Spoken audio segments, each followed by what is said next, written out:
Assalamualaikum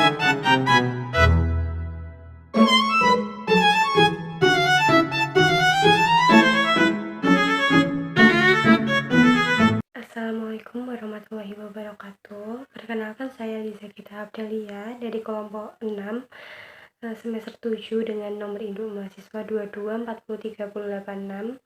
Pada video kali ini saya akan memaparkan materi mengenai strategi memasuki pasar internasional. Baik, pada kesempatan kali ini saya akan membahas mengenai strategi memasuki pasar internasional, sebuah topik dalam memahami bagaimana perusahaan dapat berkembang bukan hanya di dalam negeri tetapi juga di pasar global yang semakin kompetitif. Yang pertama, kita perlu memahami dulu apa sebenarnya pasar internasional itu.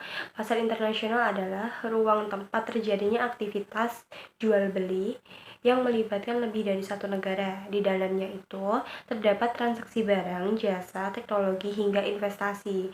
Kenyataannya, pasar domestik hanya seringkali tidak cukup bagi perusahaan yang ingin tumbuh lebih besar. Persaingan yang semakin ketat mendorong perusahaan mencari peluang di luar negeri, di mana mereka bisa memperluas penjualan, meningkatkan pangsa pasar, dan memperkuat posisi yang kompetitif.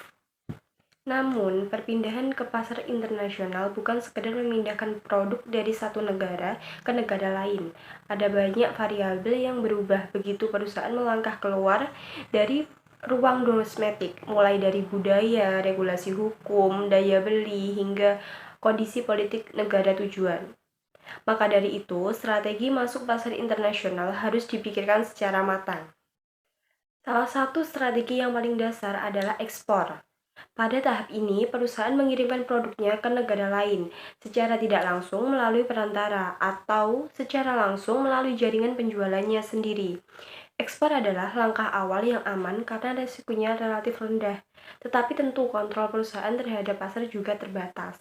Aktual seperti lisensi, waralaba, dan atau kontrak manufacturing. Di sini perusahaan tidak benar-benar hadir secara fisik, tetapi memberikan hak kepada pihak lokal untuk memproduksi atau mengelola produk mereka. Strategi ini cocok untuk perusahaan yang ingin memperluas pasar tanpa modal besar, tetapi tetap saja mereka harus siap menghadapi resiko hilangnya kontrol terhadap kualitas produk dan standar layanan. Nah, jika perusahaan ingin masuk lebih dalam lagi, ada joint venture, yaitu kerjasama dengan perusahaan lokal. Ini memberikan akses pada jaringan distribusi, pemahaman budaya, hingga kekuatan pasar mitra lokal.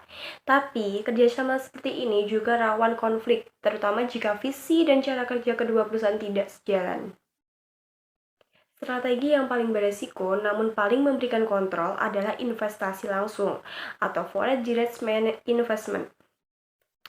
Di sini perusahaan membangun fasilitas produksi atau bahkan mengakuisisi perusahaan lokal. Investasi ini memberikan perusahaan kendali penuh, tetapi juga menuntut modal yang besar dan kesiapan menghadapi ketidakstabilan ekonomi maupun politik negara tujuan. Selain itu, di era digital saat ini, strategi masuk pasar juga bisa dilakukan melalui pemasaran berbasis internet. E-commerce membuat batas geografis menjadi lebih kabur dan perusahaan dapat menjangkau konsumen global hanya dengan platform digital.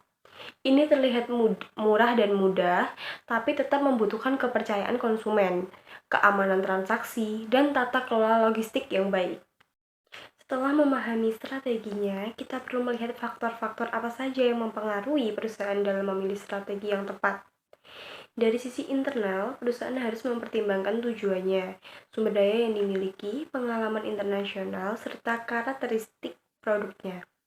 Perusahaan kecil dengan modal terbatas tentu tidak mungkin langsung memilih foreign direct investment, yaitu investasi langsung asing atau perusahaan asing masuk ke negara lain dengan membangun atau membeli perusahaan sehingga mereka punya kontrol penuh atas bisnis di sana.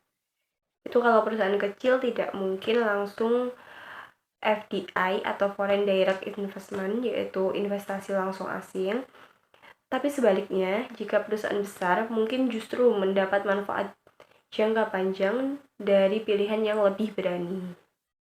Baik, kalau tadi dari sisi internal, sekarang dari sisi eksternal.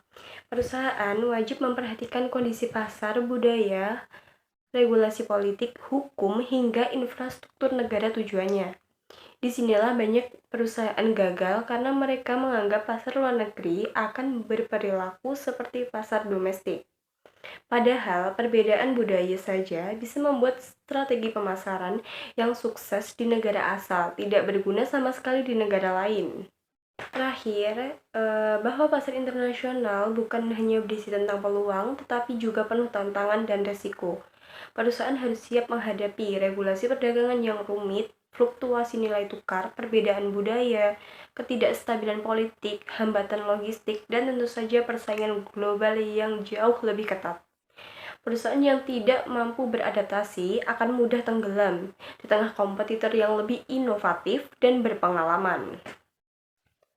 Oleh karena itu, untuk bisa bertahan dan berkembang di pasar internasional, perusahaan tidak hanya membutuhkan strategi masuk yang tepat, tapi juga kemampuan membaca pasar, fleksibilitas, serta keberanian mengambil keputusan yang terukur.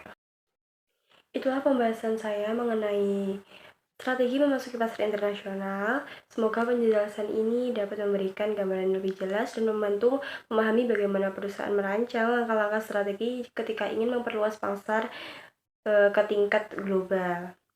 Baik, saya Liza Gita Aprilia. Mohon maaf kalau ada salah.